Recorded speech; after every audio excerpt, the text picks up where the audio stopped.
Hi, welcome to Silent Symptoms, a Black mental health podcast. I am your host, Katasso Fridge, a Florida-based therapist. This podcast focuses on mental health, stigmas, and social injustices that affect the Black community.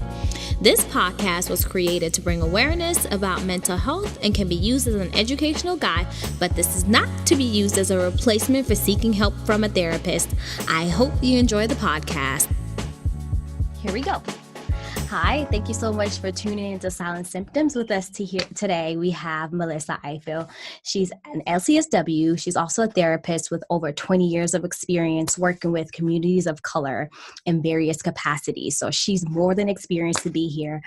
She's passionate about her work with young ladies, especially women of color with a history of trauma, and those who are in transition, seeking and learning how to better manage their emotions and have better relationship and taking life to the next level. So I thought she would be a great individual to be on my podcast. And her and I were actually having conversations about, the angry Black woman syndrome. So this is going to be the episode that we're going to be talking about the ability and allowing Black women to be angry and not having that negative connotation. So Melissa has more than enough experience to talk about this. So Melissa, just tell them a little bit about you and your background. So, as the intro said, I've been working with, primarily young adults for the past 20 years with all sorts of diagnosis and, all sorts of environments. And my work really centers around helping young people transition into adulthood. Primarily those who have chronic mental health diagnosis and who have a history of neglect and abuse and, some sort of physical abuse often. And trauma within their family context.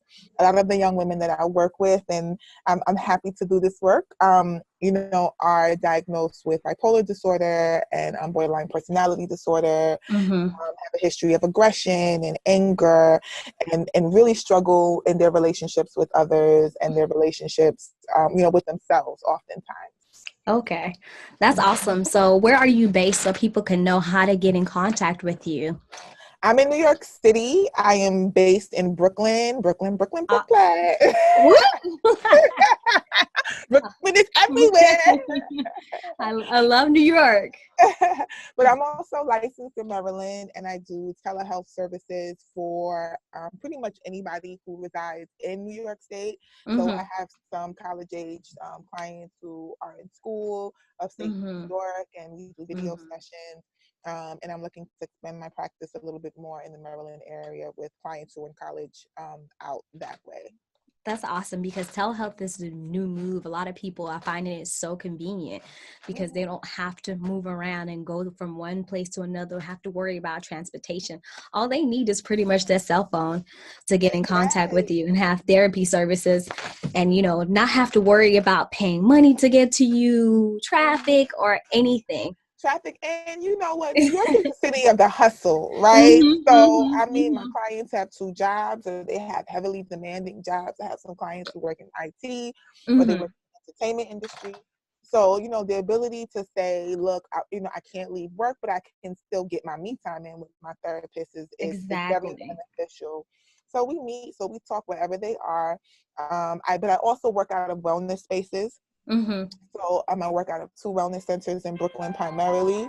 So it provides my clients with the opportunity to really learn about different, wellness services that can benefit them emotionally also. Awesome.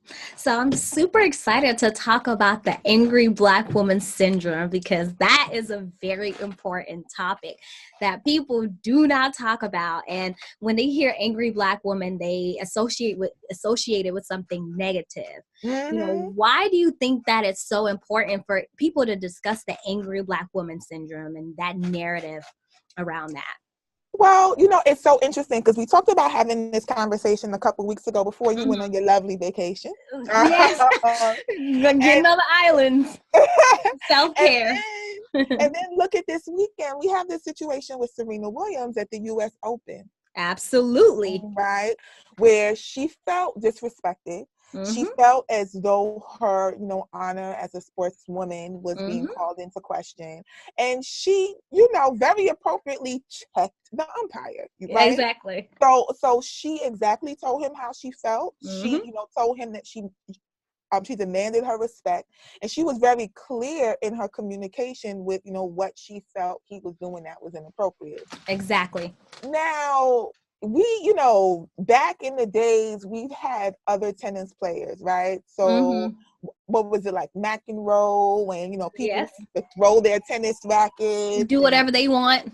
And just do whatever they want, yell, scream, cuss people out. Exactly. And they were never on the front of a major newspaper being portrayed like a big, ugly, angry being stomping up and down. Not even a person, but like an animal in an outfit.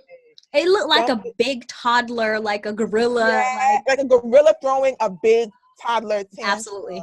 That was totally disrespectful. Completely disrespectful. Completely disrespectful on the front of the Herald Sun. Can you imagine? Can you imagine that being done to a man? Can you imagine that being done to a white man? Right? Absolutely. So I think that it's important to, have this conversation about the ability to communicate your needs, to communicate your disruption and your feeling of being upset and angry and disrespected without then being called a name, without then being told, that you don't have the right to be upset, and that you have to calm down, right? Yeah. That you have to calm down. Yeah. Recently I had this experience. I've been trying to purchase a home all year.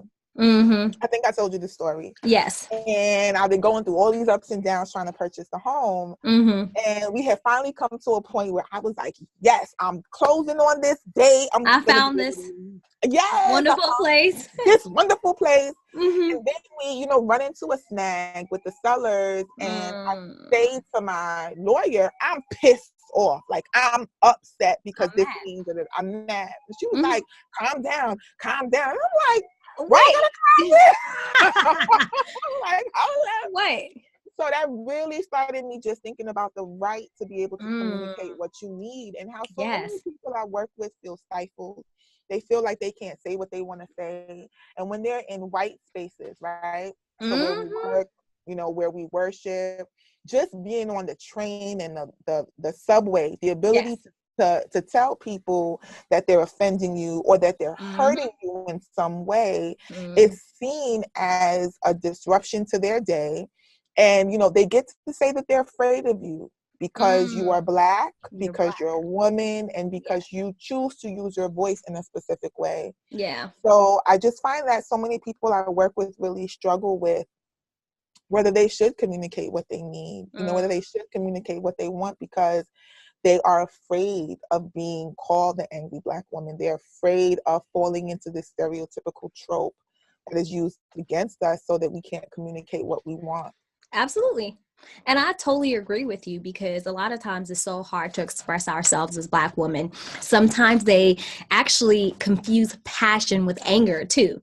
When I'm passionate about something, when I want to tell you about how you're making me feel, when I want to tell you about this situation that is not sitting well with me, oh, you're angry. You need to calm down.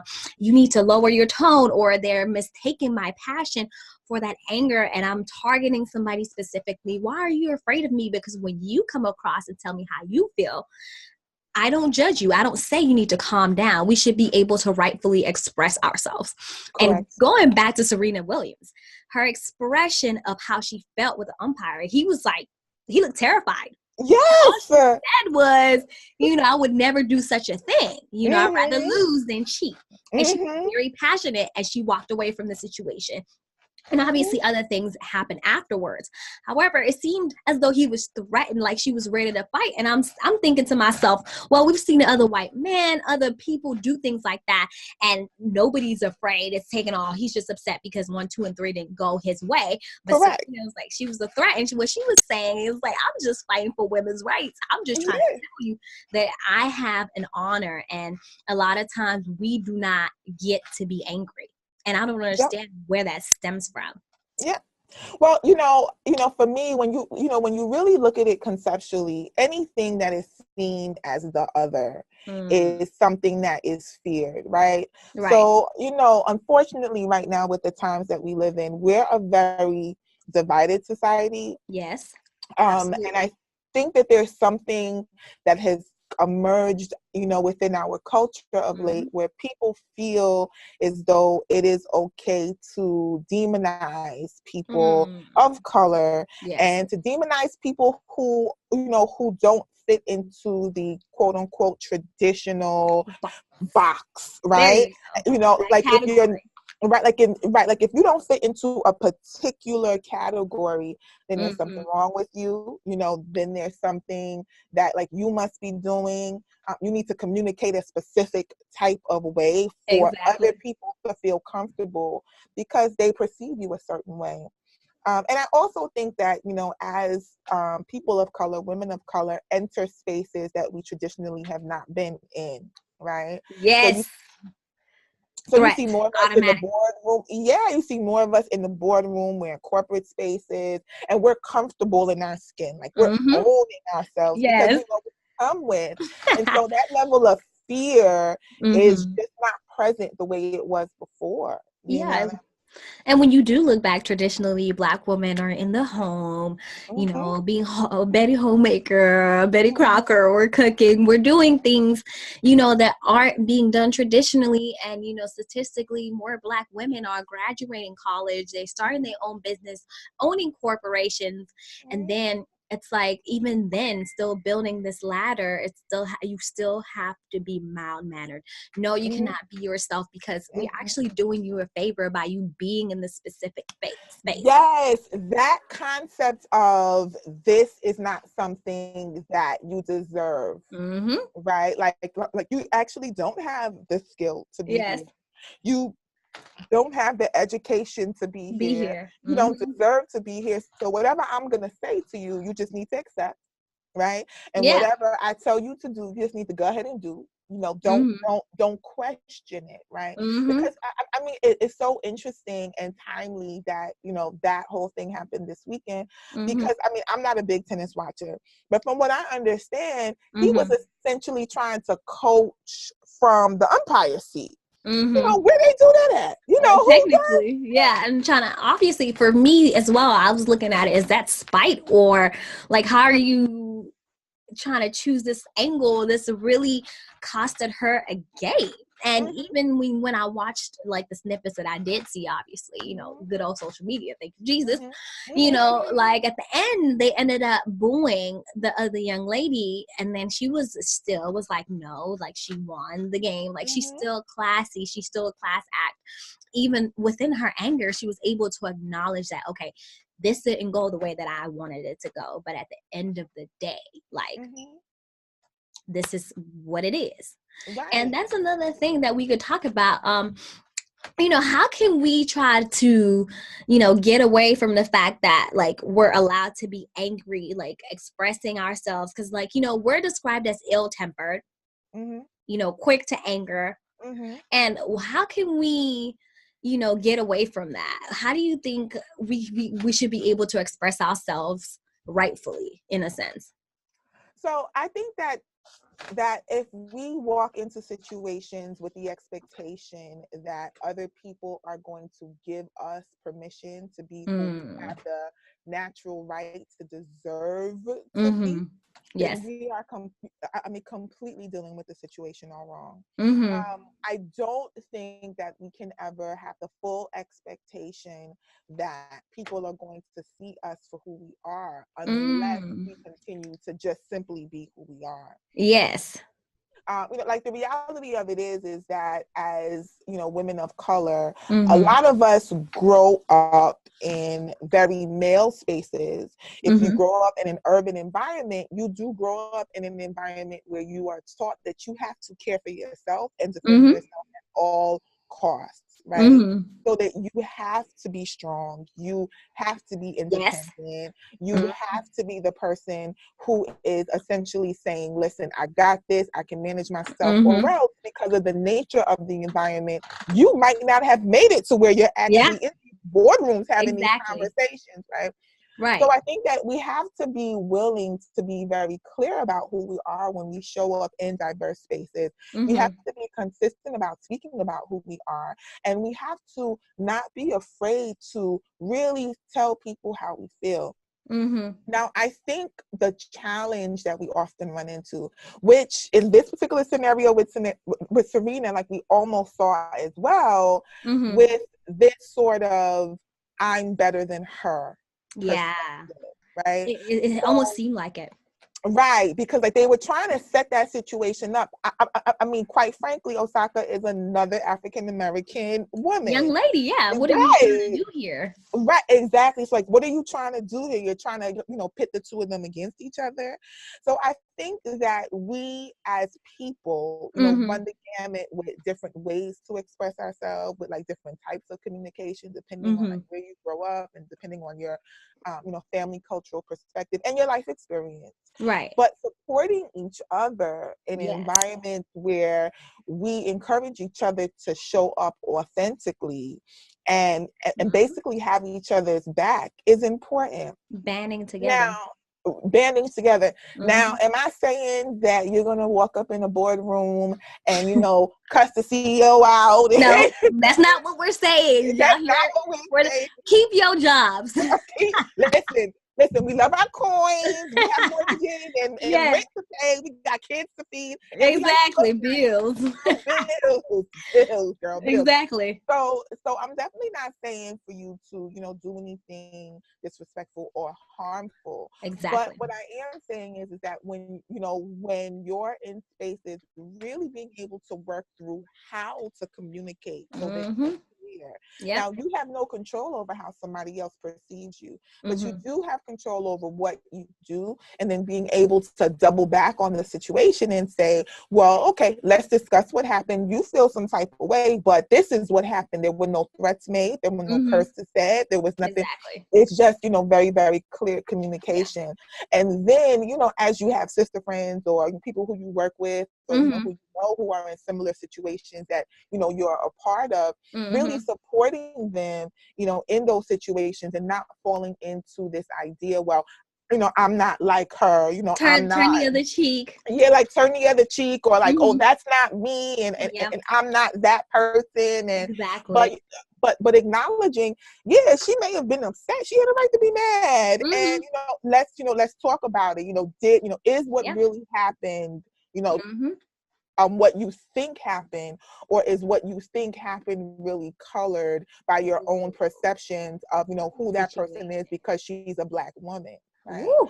And then we also think about what we look like as Black women. I'm 6 feet tall. Okay. And I'm super sturdy. You know what I mean? Don't play. I'm super sturdy. New Yorker. So when I, walk into a room, I've been doing this for a long time. Right. And, when I walk into a room and when I'm talking about what I'm talking about, not that I'm not open to what other people have to say, but I know what I know. Yeah. And if I know what I know, don't tell me.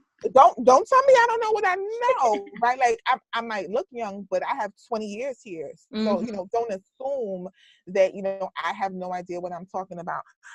So I know personally that people get offended easily, or they get scared easily just because of my stature.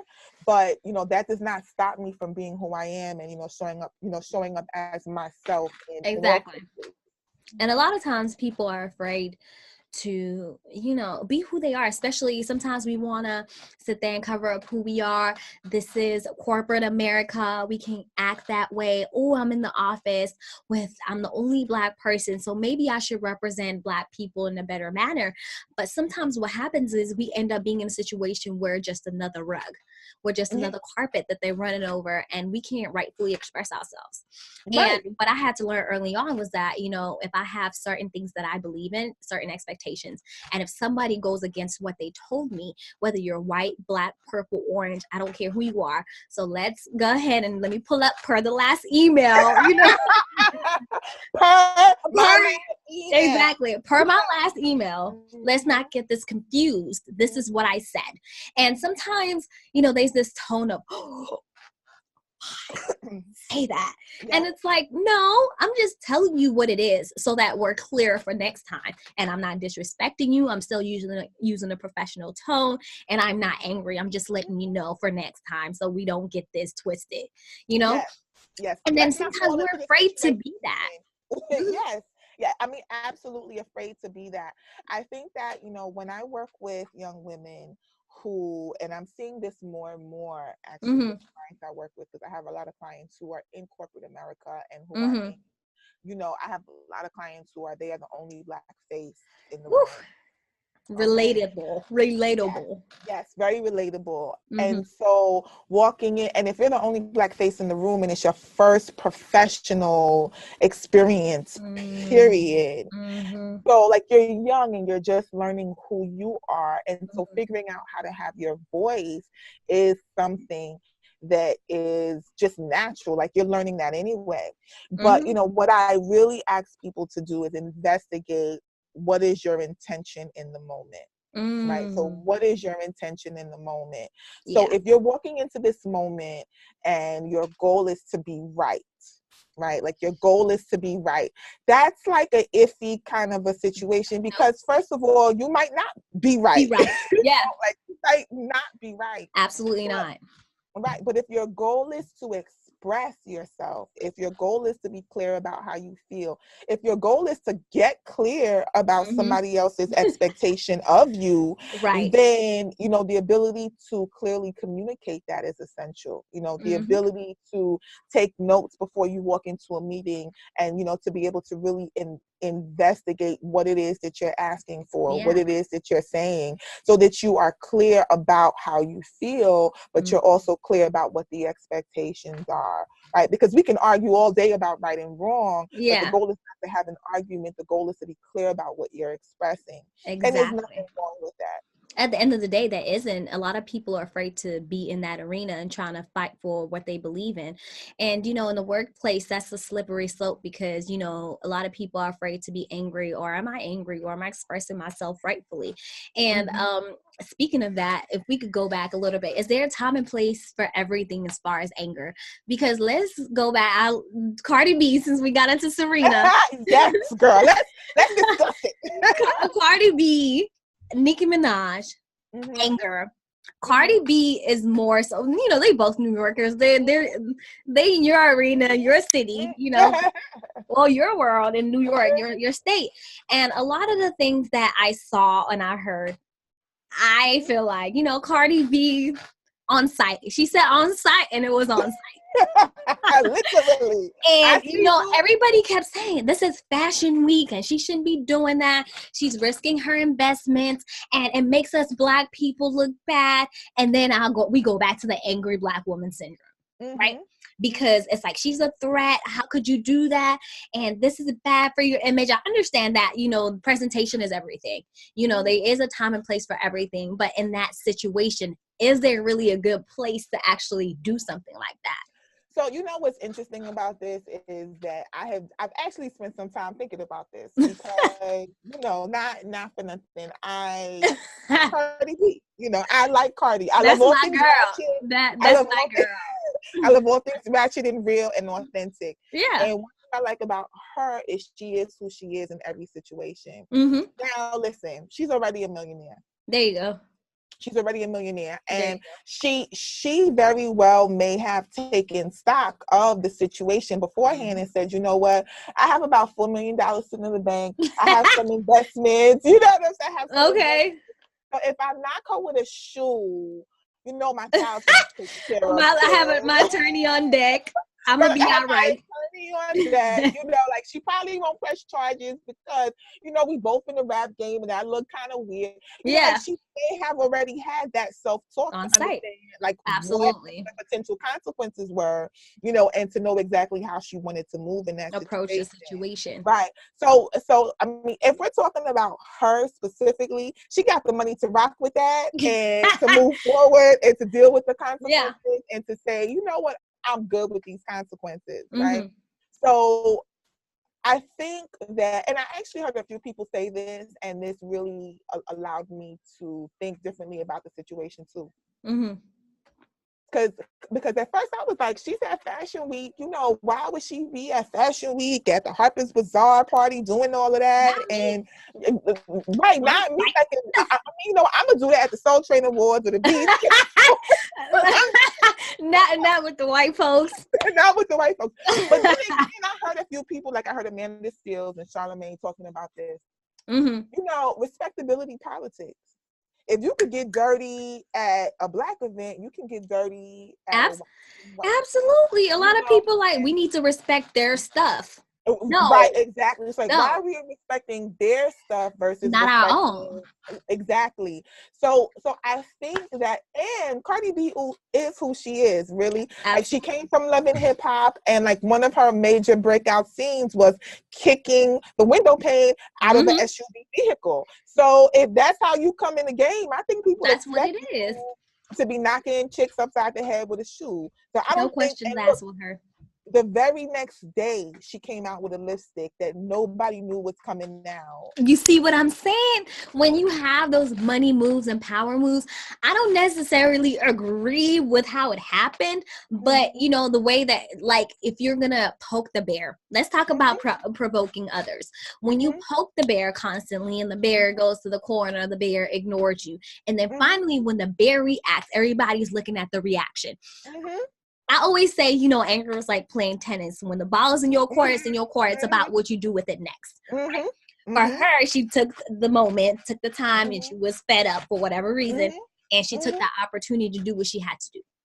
Now, with Nicki Minaj, when we trail back, it was almost like, I'm not doing anything. So now we're going back to acting like you didn't provoke someone all this time and you're acting innocent. That's another part of anger that people don't look at. They look at the situation that happens. They don't look like they don't know what happened. They don't look at the passivity, right? Because you can be passive aggressive. Yes, very passive aggressive. You can be passive aggressive, and you can be passively angry, and you can be one of those people who like throws the ball and then hides your hands, right? Absolutely, and that's what happened. Exactly, and the ball still breaks the window, but people might not be able to point at you and say, okay, like you're the person who did that. So I think it's important that, you know, one, for me, I always tell people to be authentic. I think anytime you run into a situation where you're not being, you know, authentic, you know, then you're gonna have issues in the long run sustaining that individual, that image. Right, exactly. But I think that personal growth is also important, and understanding the potential consequences for any decisions that you have. Right. I may walk into a situation with, you know, my director and think that I'm being very, very clear about what I have to say and not being upset. But if I know my audience, and then my director is this type of an individual who's going to perceive that in a certain way, I have to be able to sit down and to really think about, okay, I know who I'm talking to. I know what my potential consequences are going to be. Is this worth it? You know, is this worth it? So, and then learning, if it's not worth it, how do you still communicate what you need to communicate without necessarily having those negative consequences that you don't want to have? I've heard many a times, you know, my directors and stuff in the past, be diplomatic with your response, be diplomatic. But I don't know how to feel about being diplomatic. I'm still gonna go with the part of my last email, just but I'm not going to disrespect you. I am sorry. I'm still gonna be diplomatic. I'm not angry. I'm not mad at you. But if you come at me sideways, I'm probably not gonna give you the same energy. But the energy that you're going to get within that email is going to make you feel that way. Because if I were to go to your level, it would be a different story. Correct. So I think that that's important. I think, one, identifying who your audience is. I think thinking about the potential consequences is important. But I also think being able to communicate in a way where you can say what you need to say, and you can, you know, you can keep the same energy without using the same words. There you go. You know what I mean? At the end of the day, like, my language and your language probably won't translate as it should, because you and I, you know, and I don't want to say, you know, us brown folks, us minorities communicate in a certain type of way, and then our Caucasian counterparts, not to say that they're hypersensitive or have their own issues, because we all have our issues, but the communication pattern seems to be different. There seems to be a disconnect, and maybe someday we will be able to bridge that gap between us to see, like, you know what, when I express to you how I feel, I'm not coming at you. I'm not trying to threaten you. I'm not trying to harm your livelihood. I'm not trying to do any of that. All I'm trying to do is express myself just like you just did. So let's try to be on the same page, trying to move forward. Mhm. How, as a therapist, can somebody, get away from the negative stereotypes? Because when I was reading up, on an angry Black woman syndrome, it came up that a lot of Black women actually get misdiagnosed. And when they come into the mental health space, they actually get misdiagnosed because of their presentation to like therapists or psychiatrists. They think that, oh, this person is ill-mannered, they're disrespectful, and they don't know underneath that there's other things that actually led me to get to this point. So, how do we get away from that negative connotation? I know you talked about, trying to choose your audience and how you present, but in therapy, aren't you supposed to be authentic and be yourself? So I think you have to be mindful about choosing your therapist or your providers in Yeah. general. Yeah. I think that socially we're constructed that if you need a service, like for instance, you need a doctor, you find a doctor, they have a license, that's your doctor. You need a therapist, you find a therapist, they have a license, that's your therapist. They But got you your get to insurance. right, look at your insurance. That's important. That's That's important. it. But I think the reality of it is you get to interview people. I hmm will not, and I always tell people it's a red flag for me hmm if somebody has taken on a case without doing a consultation.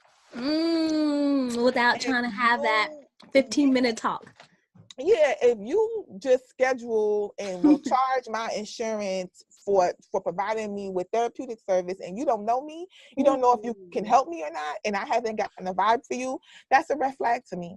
Because I think That's true. consultations are critical because it gives the potential client the opportunity to understand, like, okay, do I vibe with this person? hmm And it gives the therapist the ability to kind of get a sense of, what you're, wanting to do in therapy and know if they can actually help you or not.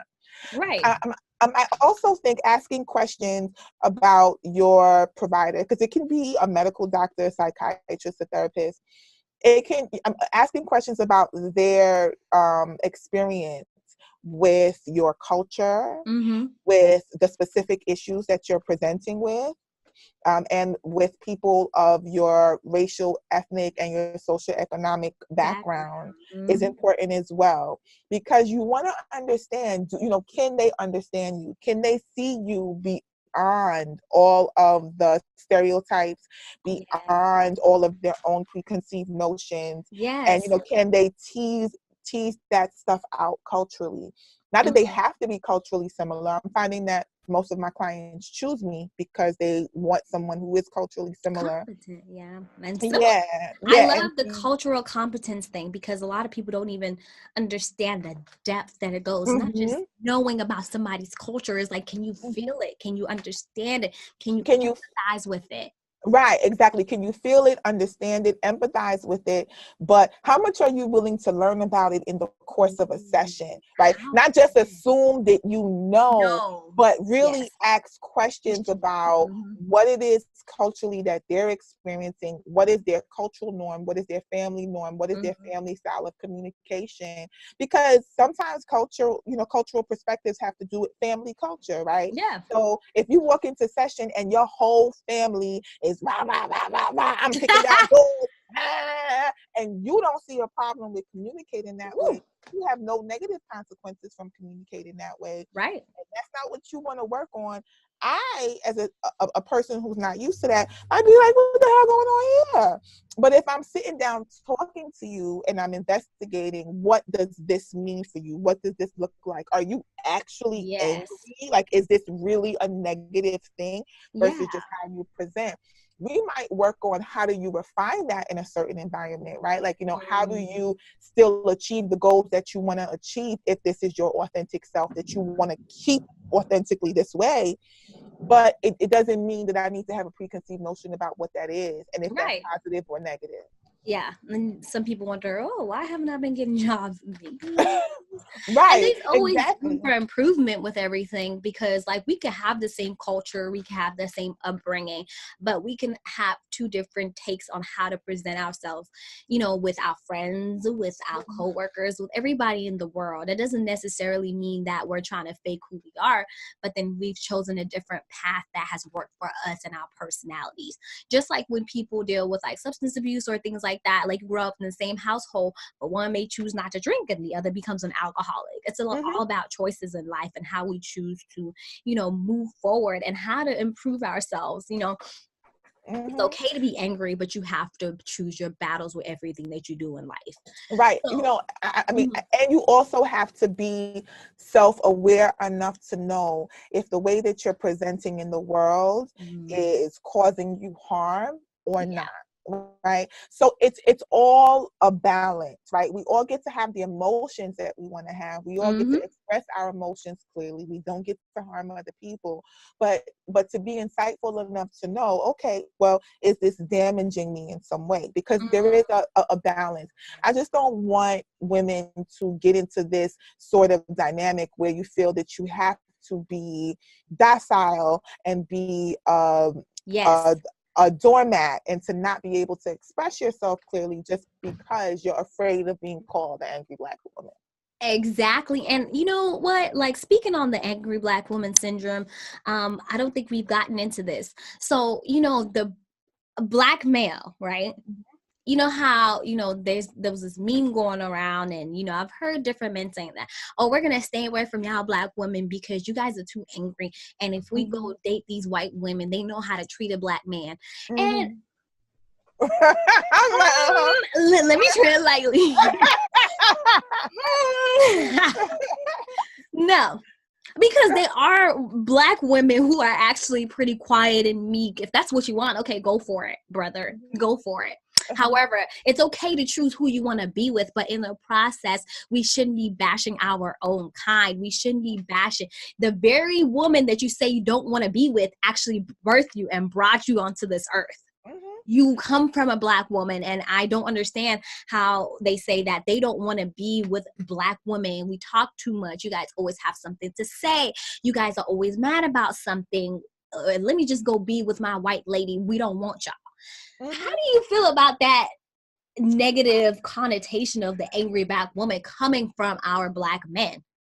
I think if any Black man feels like that, he can go have a white woman. And he can go find her. He can go find her and be comfortable, because I don't want you to know it.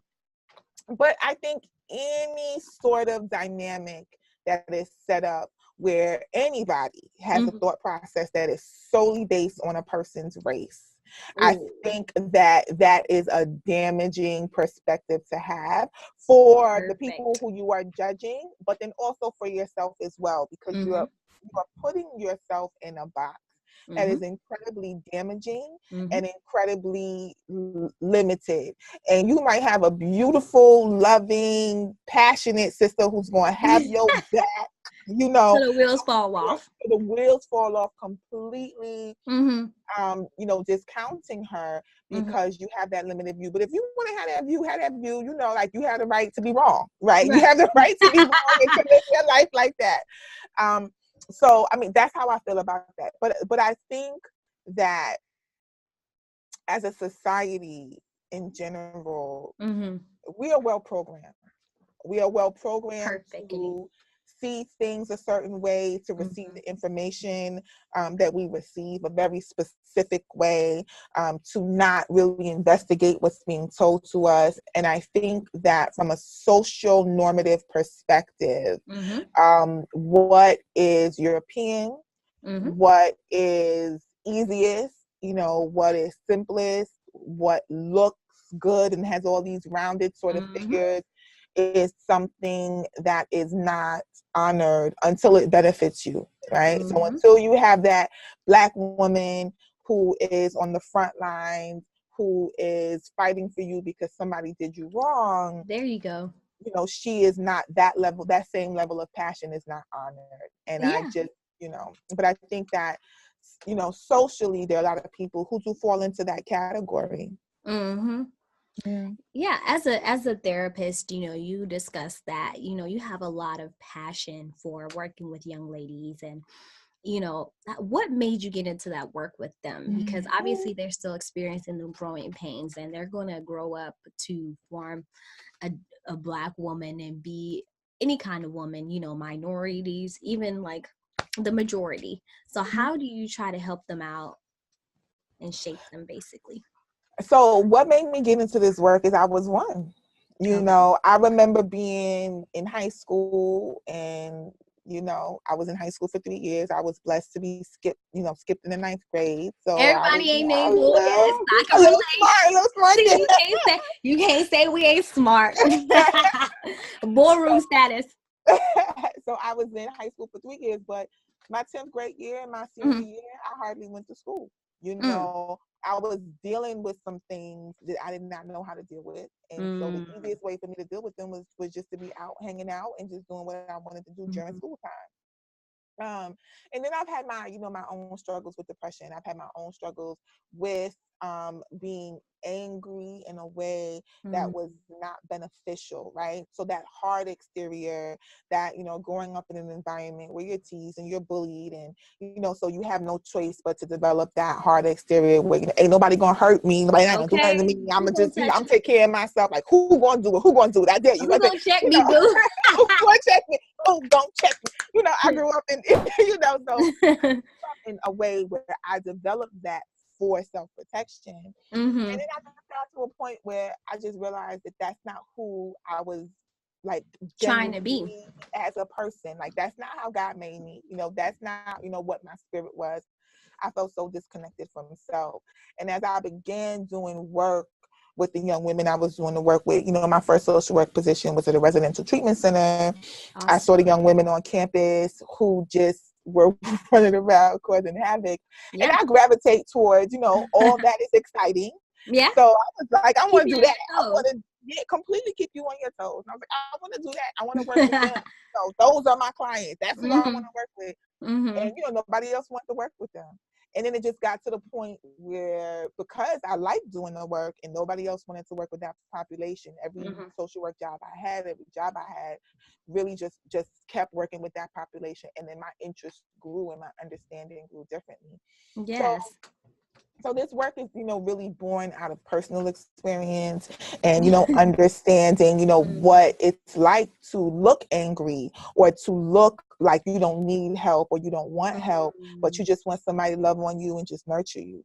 Right. And so, my work with my clients really begins with the development of the relationship that we have, with the ability to really understand them. I have a unique way of being able to communicate to people their own experience in a way that they feel like they're not communicating to others, to connect to them and to just really be there. If you want to make any decision, I'm there. I'm non-judgmental. If you're smoking weed all day and you're excuse me, and you still, are work and you still pay your bills and it's your right to do. Yeah, so. What's not conventional. Right, exactly. So, excuse me, my perspective of the work that I do is that my clients have the right to make their own decisions. No matter how I feel about those decisions, they have the right to tell me that they want to live a certain kind of life and change their mind. They have the right to be whoever it is that they want to be. And, my role is to strictly guide them and to support them. And so within the context of that relationship, we're able to do some amazing work together. Yes, because a lot of times, like you said, like relationally, if people can relate to your experience, you know exactly where to hit. You're striking that core, and they can relate to you as an individual and not afraid to be judged because, they may not know your story, but they're able to relate. Because sometimes clients don't even know that they're sharing all this information. Everything can be conversational. Next thing you know, they unpack the whole bag. Unpack the whole U-Haul unintentionally. And then they're like, what happened? Did I just tell you about yes. And it's awesome to watch. Yeah, it's so funny. I have clients. Sorry. It's okay. I have clients every day come to me and be like, I didn't mean to discuss that today. Like, I promised I wasn't going to tell you that. And I'm just like, okay, what you did. So now what we do with the information, Yeah, exactly. How do we move forward? Yeah, how do we move forward? And it's okay. This is your safe space. I honestly believe if you're spending money for something, even if it's because your insurance, but if you're spending money for something, this is your money. This is your time. This is your time. Exactly. Nobody should make you feel like like you're in session and like you're being judged or there's something wrong with you. Or that's not what this is. This is your time, and we're here to use your time in the best way that you see fit. So what we're going to do today. And so what we're That's going to do awesome. today. So a lot of this has been really, really good to know because, you know, a lot of people don't discuss, a lot of us, you know, we may discuss it amongst our friends about this whole anger thing. And I would like to actually, you know, dip into the whole angry male syndrome because there is one. There is, So girl, at a later date, that is gonna be a topic because, you know, as far as like we have in the angry Black woman syndrome, because, you know, we're passionate, we have a lot to say, we're women. Men are very, they have a few words to really say, you know, to get to their point. We always try to drive it home and have our feelings heard now and explain everything. So, you know, I would really, really like to thank you, Melissa, for sharing all this information and, you know, let the people know how they can get in touch with you if they want to know more information about what you're trying to do and the changes that you're trying to make in the Black community and for minorities. Thank you. So my website is melissaifill.com. That's Melissa, M is in Mary, ELI, S is in Sam, S is in Sam, F is in Frank, ILL, double L, Larry.com. My Instagram is at Melissa Ifill, LCSW. And like those are the main two ways to reach me and to get in contact with me. There's an email address you know, on my website as well, where you can always email me any questions or concerns that you have. I do some ID videos, you know, periodically where I give some tips on mental health and, you know, dealing with anger and some of the things that, you know, my clients, you know, come to me with. And, you know, I'm just here. Yeah, Melissa is a licensed therapist. So if you are in New York and need a therapist and you feel like you could be great with her, like get in contact with her. You know, she's trying to push the agenda because we need a lot of women out here, and especially Black women. We're actually so far and few in between in this field, but we're growing as a community. So I would like you guys to support her and see what she has going on her page. Thank you so much, Melissa. And this is a wrap. And thank you guys for tuning in to Silent Symptoms, a Black Mental Health podcast. Tuning in to Silent Symptoms.